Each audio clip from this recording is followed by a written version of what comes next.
We are less than, of course, 3 weeks away from the NFL draft, and there still seems to be a great unknown on what the Niners are going to do. A lot of the same people that said it's going to be Mac Jones, it's Mac Jones, they're kind of starting to couch it just a bit. What's your take on what ends up happening with that third pick with San Francisco? Well, again, this is a report that's come out by multiple sources. There's actually someone that I haven't even talked to who says this is the exact same thing. The reality is that this is a quarterback that will be decided based on a power struggle between John Lynch and Kyle Shanahan. Shanahan, who is known for working with guys like Matt Schaub, Matt Ryan, Kirk Cousins. He wanted Cousins before Jimmy Garoppolo was traded to them. Wants a guy like Mac Jones. This is his stereotypical quarterback, a guy who's a high-efficient passer, great completion rating, doesn't really rely on his arm as the deep strength, but relies more on allowing his receivers to do most of the work after the catch. And for a guy like Jones going to a system like this with a Deebo Samuel, with a Brandon Ayuk, speed, power, good on the outside, you have a great tight end in George Kittle. This will work immediately for Jones. But John Lynch understands the NFL is evolving. You need quarterbacks not to be more so mobile, but they need to be able to evade pressure. They need to be able to step up in the pocket. They need to be able to connect deep downfield because of offensive lines can only block for so long, which leads to the conversation of Justin Fields. Now, again, we now know that Justin Fields will be having a second pro day this upcoming week. John Lynch and Kyle Shanahan will be going to that. But also, keep in mind, Trey Lance, the North Dakota State quarterback, will also have another pro day coming up. I believe it is later this week or early next week, right before the draft. And John Lynch and Kyle Shanahan will be going to that. If I'm looking at the whole quarterback spectrum, what works best for the Niners, Trey Lance actually fits the bill to me the best because of this is a guy who has, I think, the most upside, high completion percentage, just like what Kyle Shanahan wants, but also is mobile enough to evade pressure, step up in the pocket, more so what John Lynch wants. The biggest thing of all is he's only played in 18 college games.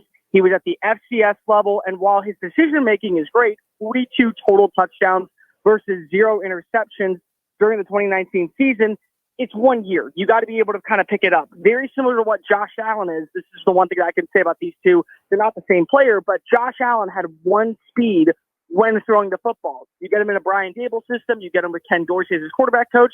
He starts picking things up. He finishes as basically the number 2 choice for the MVP behind Aaron Rodgers. Fixes Buffalo's team. Going to get a big-time contract.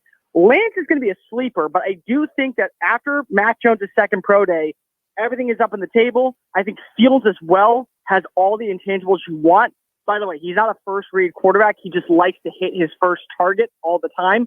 But I do think that all 3 of these guys are on the table. Based off the next 2 pro days at Ohio State and in Fargo, North Dakota, we will now have a better understanding of which way they lean. And as of right now, I still say Jones, but you can't close the door on any of these guys yet. No, you certainly can. As we're talking with Cole Thompson, of course, from Fansided and Sports Illustrated here about everything going on with the NFL. So we know the Niners are going to go quarterback at 3. We just don't necessarily know which one. Atlanta, though, really is fascinating, Cole. Sitting there at number 4, you can make a case they should take a quarterback and get their heir apparent to Matt Ryan. You can make a case they should just take Kyle Pitts. If he's truly the best player in this draft, he will be there at 4. And then obviously, if the team wants to move up, they could trade down and get a boatload of picks for that number 4 overall pick. If you were the Atlanta Falcons, what would you do? And what do you think they ultimately end up doing, though?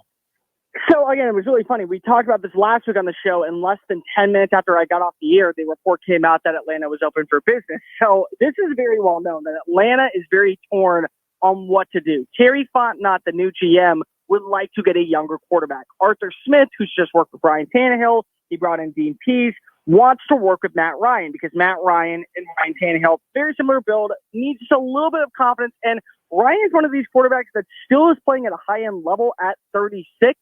But the problem is that he's part of a team that does not have a good defense. So if I am Atlanta, I'm trading down. There's 2 guys that are sitting on my big board if I am Terry Fontenot that I want to go get, and it's Micah Parsons, the linebacker out of Penn State.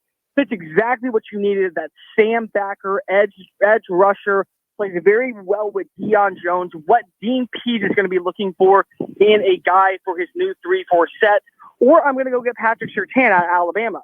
I thought that A.J. Terrell, outside about 3 games last year, had one of the better rookie years for a cornerback. But everyone talks about those 2 bad games, so everyone says, oh, he's a terrible cornerback. No, he just needs time to develop. And I think that with Dean Pease there, he's going to be able to take that next step. But you look at the NFC South, they're loaded with wide receiver talent. I mean, you look at Robbie Anderson, DJ Moore, you have Michael Thomas, you still have Chris Godwin and Scotty Miller and Mike Evans.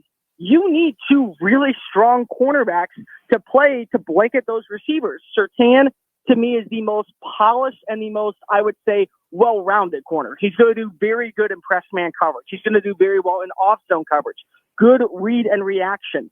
But if you take a cornerback or a linebacker at 4 in this draft class, you're going to be ridiculed for it immensely. So try to find a trade partner, but you also want to find a trade partner that keeps you in the range for a Parsons or a Surtain or even a J.C. Horn out of South Carolina. So probably a Denver makes a lot of sense. Maybe, just maybe, New England makes a lot of sense. And then you move back up, trade out with someone like a Detroit. Maybe you trade out with someone like a Carolina who has their quarterback for the future.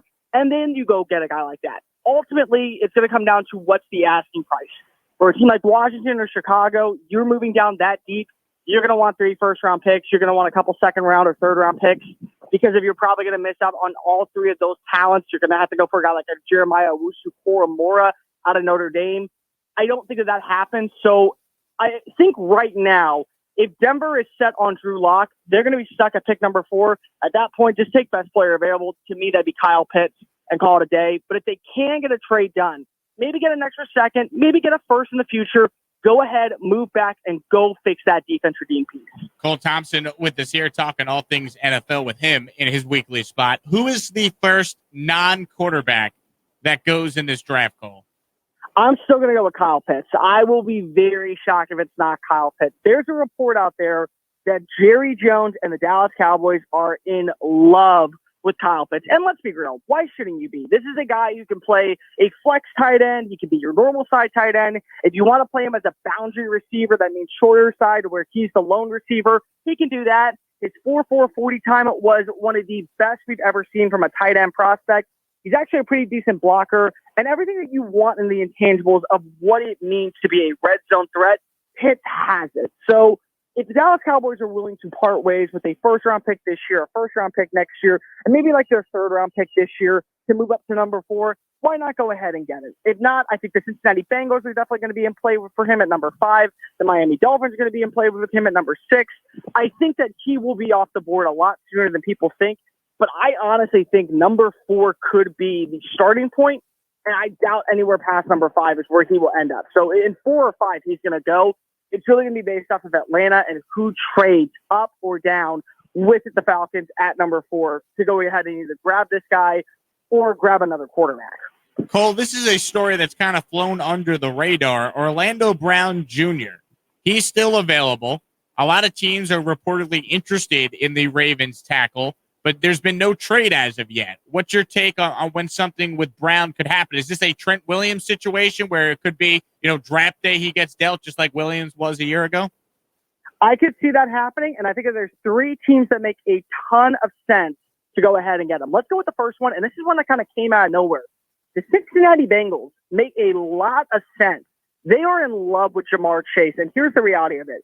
Joe Burrow is the franchise quarterback, and the connection that you saw in Baton Rouge, they were able to build such great chemistry that they may want to replicate that now that you lost A.J. Green. You still have T. Higgins. He's more of a big-time threat. You have Tyler Boyd in the slot. Go get your vertical guy.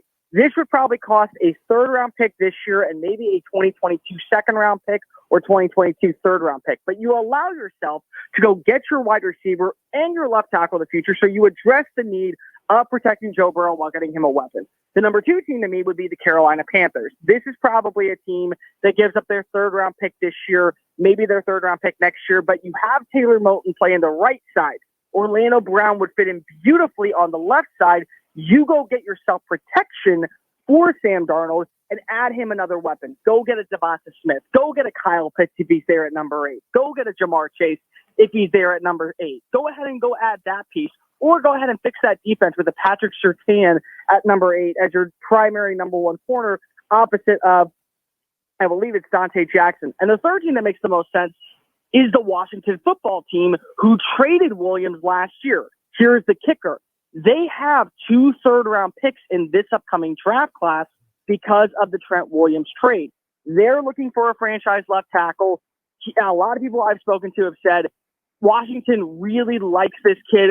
Brown really likes Washington's staff, and they're out of range to probably take a quarterback, but they do have some needs at linebacker. They could address the cornerback need. They're possibly looking at getting another wide receiver.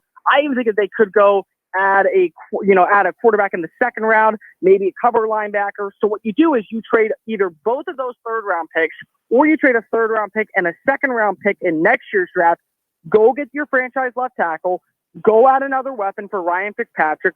Go fix that defense with a cover linebacker with a guy like Jeremiah Owusu-Koramoah or Jamin Davis out of Kentucky. And there you go. You are actually in a really, really good spot to be the top team in the NFC East. So if I am looking at my big board right now, I think it will cost a mid-round pick this year and a mid-round pick next year for a guy who you believe is going to be the franchise tackle. Cincinnati, Carolina, and Washington all make sense, and they get to keep their first-round pick this year. Cole Thompson with us here from Sports Illustrated and Fansided.